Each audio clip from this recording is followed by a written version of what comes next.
Welcome back to Luther Souls Woven in Time by Dugan. This is a brand new guest for the first time. This is my daughter Julie. She's the second born. And I've been trying to get her on here for a while. She finally relented and was willing to come on. She said she wasn't going to tell any stories, but she would ask questions and make comments. So that's what I'm hoping. And I won't tell about let me tell you about the night she was born. She was our second one. And I came home from work that evening. This was in 1979. No, I was born in 1971. 71, excuse me. That was her baby sister born in 79. 1971, I came home from work. And her mom had just been miserable for the last couple of days. And we had one chair that she could sit in. If she sat down in the kitchen chair to eat, she couldn't sit long because she couldn't breathe. It cut her breath off. And we had one like a platform rocking chair recliner, and she'd sit right in the edge of it and then just fall back, and she could breathe on that because she said sitting up right, she said it just cut her breath off. But this particular evening I come home was on the 28th of January, and she didn't feel good. And I said, was it time for the baby? And she said, no. And I knew it was about time. We knew, I don't remember the due date, but it was close. No, it don't feel like she's ready to come, or the baby's ready to come. Back then we didn't know if it was a boy or a girl.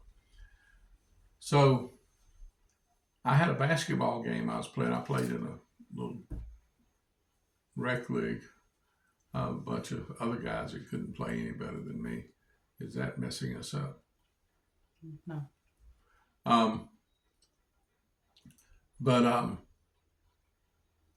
I asked her, I said, is it okay if I go play ball? Because where I played ball that night, the ball games were in different places, but this one was almost inside of the house, back behind us. She said, no, go ahead and play. She said, the baby's not coming anytime soon.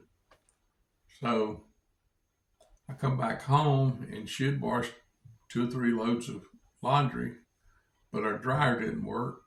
And she said, Dugan, will you take these to the laundromat and dry them? I said, well, I don't know if the laundromat's open or not. So I got there, and it was just before 11 o'clock at night that I got to the laundromat. And so I went in, and I was the last. There's a couple people in there, but they were leaving. And I was the only one in the laundromat, and the lady that was running the place and locking it up that night. And I apologized. She said, go ahead. She said, get done what you. And I had 2 or 3 loads of dryer because she had washed more than 1 load of clothes. So I got the clothes dried, and I didn't bother to fold them or anything. I just put them back in the basket, and I come home. Her mom was still up, and she was still miserable, feeling bad. I said, Gwen, are you sure? No, I don't feel like the baby's trying to come. I just don't feel good. So I said, are you sure? And we folded some clothes, and we finally, Jill had already gone to bed. And so we go to bed, or we start to bed. And she said, Dugan, I think maybe I do need to go to the hospital. She had a real sharp pain. But she did the same thing that she did with Jill, and that she did with Holly 8 years later. She said, well, I got to wash my hair before I go to the hospital. She goes in, and she takes off all her clothes from the waist up. And she's going to wash her hair in the sink in the bathroom. The bathroom door's open. I lay down on the bed thinking, come on. And all of a sudden she screamed out, oh! And I jumped up. I said, what is it? She said, that was a pain there. And about 5 minutes or less later, she lets out another yell. Well, I called the doctor. They said, he'll call you back. About 3 minutes later, she yells again. the doctor hadn't called. So I called the doctor's answering service again. I said, this is her second child. The pains are 3 minutes apart, and we're about 15 minutes away from the hospital or more. I said, he hasn't called yet. They said, don't worry about him calling. You come on to the hospital, we'll get in touch with him. So then we had Jill to worry about, our firstborn. So I was going to take her to the hospital, and then I was going to take Jill out to my mom and dad's to take care of. My mom and dad lived, it would have been 3 times longer getting to the hospital going to my mom and dad. But Gwen says, you got to take her to your mom and dad's. I'm not going to have this baby till I know she's taken care of. I said, Gwen, you can't wait. Because when we got in the car, she kept having pains and they kept getting closer together. So I said, I'll go to the hospital and take you. Then I'll take her to the hospital, take her home to mom and dad's. So by the time we got there, we decided, or she decided probably, you call your mom and dad. You get me in the hospital, call mom and dad, and you stay with Jill. Don't worry about me. You stay with Jill till they come and pick her up. So about midnight or so, mom and dad, I called on a payphone. I called mom and dad and told them where I was. Mom and dad drove and picked us up, or picked Jill up, took her home with them. So then I no more than got up to the 3rd or 4th floor, wherever. I think it was the 3rd floor where the maternity ward was. I got up and there were 2 or 3 people sitting in the waiting room. I sat down, reached over, picked up a magazine. I don't even think I had the magazine up. Somebody come out and said, Mr. Sewell? And I said, here. He said, you got one? I said, what is it? He said, I'll let her tell you. So I went back there. It was a little round-faced baby girl. This was, don't tell anybody, but it was prettier than the first one. I also had the prettiest grandchild. Oh, well, we'll talk about that later. As a baby, she did have one of the prettiest babies I've ever seen in my life. And her first 2 had the prettiest blue eyes. We don't know if they belong to her and Chris, because her and Chris both have brown eyes, and their first Chris 2. has green eyes. Oh, he's got green eyes. Yeah. They got pretty blue eyes like my mom had. But anyway, going back to her, I got up, I walked in there, and it was a little baby girl. Gwen was holding her, and she looked at me. She said, I said, that didn't take long. She said, oh, Dugan, it hurt. She said, but that's the way I want to have all the rest of it. She didn't, they did give her some pain medicine, but the pain medicine took effect after Julie was born. She went in and delivered the baby. And she was the cutest little thing. And Jill didn't like to hear the baby cry. Jill made us take care of her. Jill made us spoil Julie when we got her home, because she would whimper a little bit and Jill would come to baby cry, baby cry. I think maybe she learned to say baby cry before she ever learned to say daddy. Baby cry, baby cry. She wouldn't let her little sister cry. She loved to feed her and stuff like that, but she never got the gentleness down. Jill didn't, so we had to be careful. Doesn't. Yeah, probably still doesn't. But we had to be careful with her trying to feed her, or even give her a bottle. It was just like, you just shove it at you. Take it. But when she actually got old enough, got to be a toddler, and she was the cutest little thing. And she loved to, Julie was just quick-witted, and she was sharp as a tack in responses. And the thing was that some of the responses didn't have anything to do with the question you asked her, but she just come back so quickly.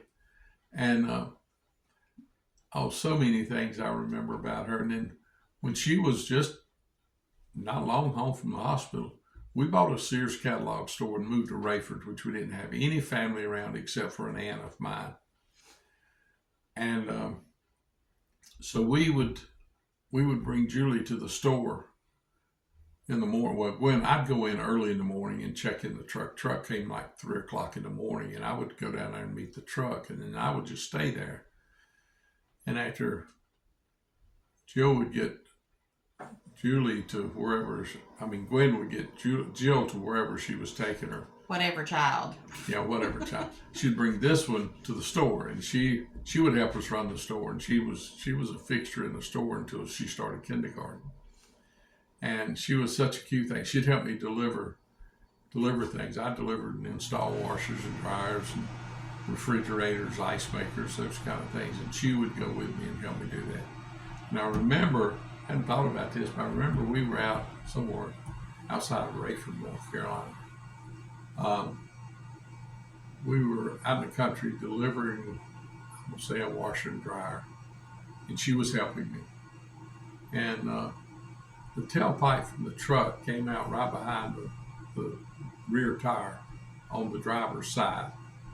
It had it didn't stick out far, just barely beyond the truck, but it had a little chrome piece on it.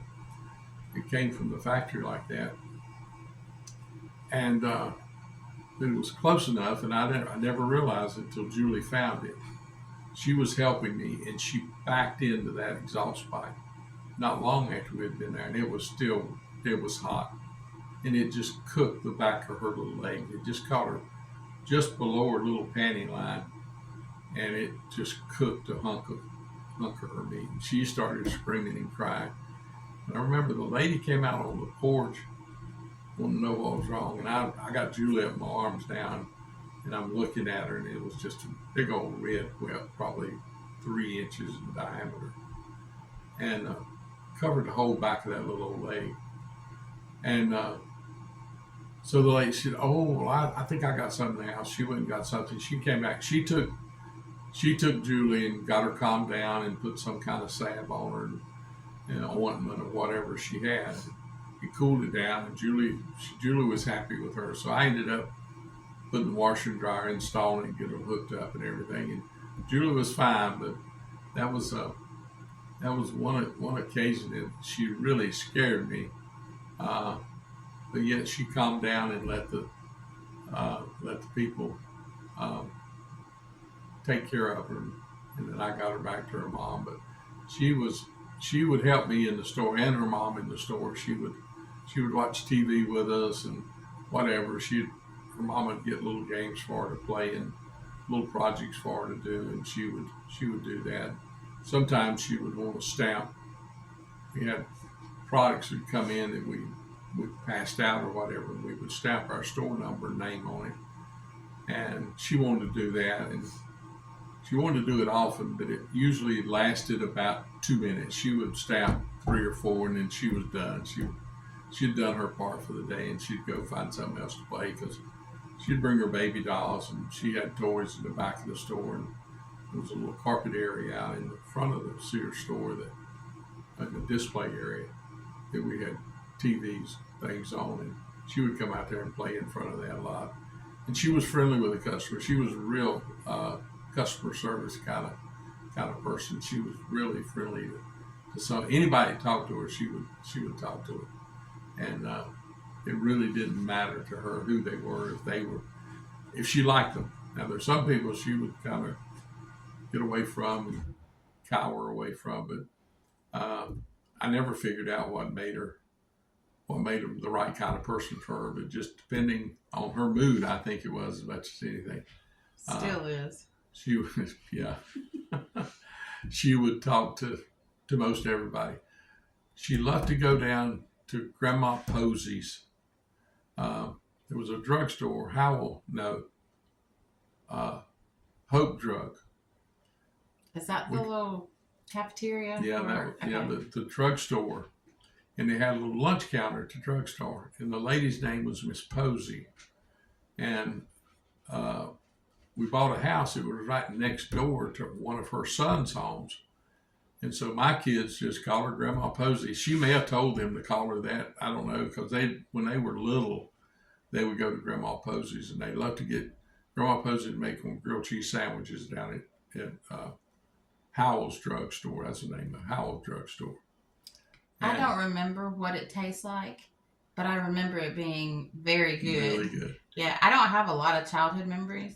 But you do remember Grandma Posey's grilled cheese. I remember, yeah, I remember going and getting grilled cheese, and it was good. I don't remember what it tastes like, but it was good. Yeah, Grandma Posey was, and she was not just our kids, but she was a nice lady, and we would go down there. Usually, we'd bring our sandwiches back to the store because if me and the girls went down, that meant their mom was in the store. Sometimes only one in the store because we never had more than one employee. There may have been a couple Christmas we'd have two employees. I'd have somebody helping me install things and working in the back room, and Gwen may have a girl helping her out on the front counter. But most of the time, whether it was a girl or a boy that we hired mostly high school kids, whether it was a male or female. They would do whatever needed to be done. I did most of the bulk of the heavy work. Her mom did a lot of the heavy work too that I regretted later because she suffered from it later on because she was relentless in picking up washers and dry. I remember one time me and a young man, David McGregor, we went out to deliver some appliances one night. Julie's got some memories of David, or at least some stories about David. He was a super nice guy, but David and I was out delivering some parts one time. And when we got back, Gwen not only did this at the store, she did it at home too. She loved to move furniture around. She loved to rearrange a house. And we got back that day, and when we got back, she had changed everything around. This was early in the spring, and we'd gotten a bunch of window units on sale because back then most houses didn't have central air. Central air in it. And people bought a lot of window units. So we had a bunch of window units, all different sizes. And when we got back from the store, we'd gotten them in that morning or a day or two before, I don't know. But we hadn't had time to do anything with it. We went and cleaned that store up, straightened it up. And she cleaned out the front of it, the showroom. And she built a pyramid of window units, starting with, I think, 500 BTUs, big ones down at the bottom. She spread all the way across the showroom floor, or the window across the front of the store. And then she just built a pyramid up and had a little one sitting on top. And we walked in there, and I saw it, and I couldn't believe it. We came in the back door because we pulled the truck around the back and came in the back door. And I said, "Who have you had to help you?" And she smiled real big. She said, "Nobody. This is not Julie now. This is Julie's mom." She said, "Nobody. Julie may have been with her, or Julie and Jill may have been with her. Just me and the girls did it." I said, "Gwen, you lifted all?" "Yeah." And I remember David saying, "Wonder Woman."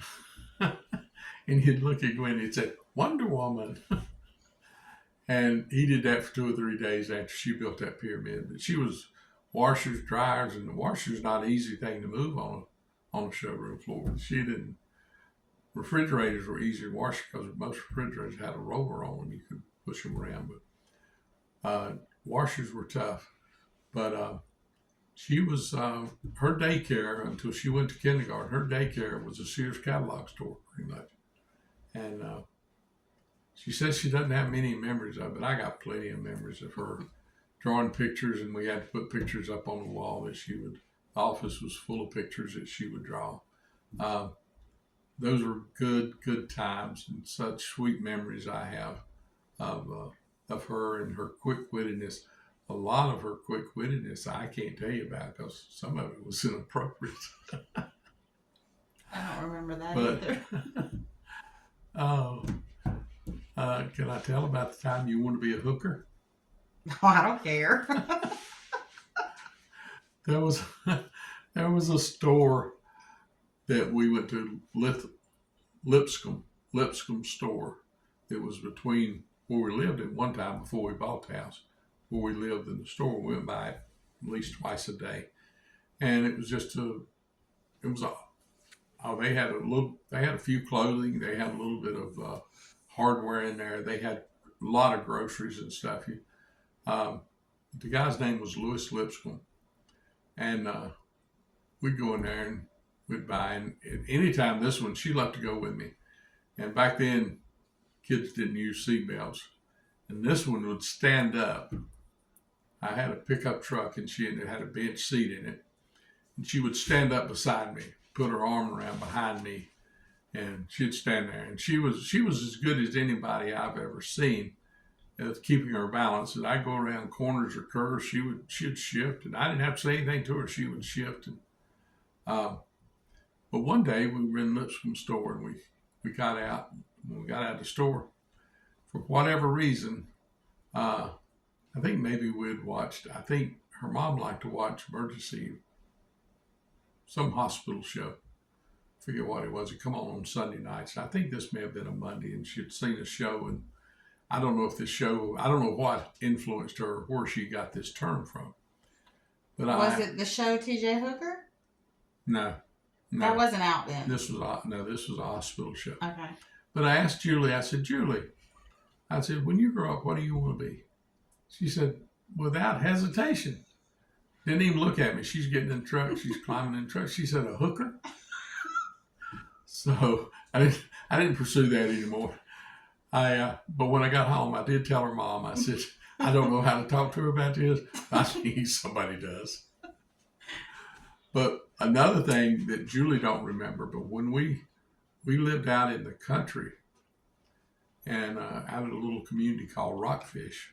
Daddy, we always lived in the country. Yeah, that's true. You probably can't tell. It was countryer. But we were going home one evening, just me and Julie. Gwen and Jill had left in the car, and Julie and I were coming home from work. And I don't know if we had some more to go or what, but anyway, she's standing in that pickup truck. It's in the summertime. I don't have air conditioning in the truck. The windows are down, and she's standing there beside of her daddy. And there were two ways we could get home. One was about as far as the other. It really didn't matter. But I took the one that went down a hill and around a pretty sharp curve and crossed a bridge to get to the house. When I was going down that hill, it went a little bit to the left and had a sharp turn back a little bit to the right, had a sharp turn back to the left. Well, Julie decided for whatever reason, about the time I made that sharp turn to the left, that she was going to adjust her footing. And when she did, and I turned, she dove right out that window. And she put her hand up to catch herself, but there was not a window there. The glass was down. That was about as scared as I've ever been in my life. And I grabbed, and I caught her, I don't know which ankle, but I caught her just by her ankle, right above the foot. And she was hanging out the window, up to her rib cage was out the window. And it made me sick to my stomach. I came to a stop. And I didn't yell at her. I didn't have to. I don't know that I could have yelled. I don't know if I had breath enough to, because it took my breath away seeing my young'un dive out that window, and I barely caught her. And it scared her. She didn't say anything. She didn't cry or anything. But she sat down right next to me. She got right up against me. She sat right there, and neither one of us said anything. And I got home. Before we ever got out of the truck, I picked her up and hugged her. And I'm not sure she knew what for, because I don't know that she recognized the danger at that point. She doesn't remember it, at least now, but I remember. And that was a scary, scary time for me. But she was okay. My goodness, I've talked enough. Listen, if you like this kind of content, or if you don't like it, pretend you do.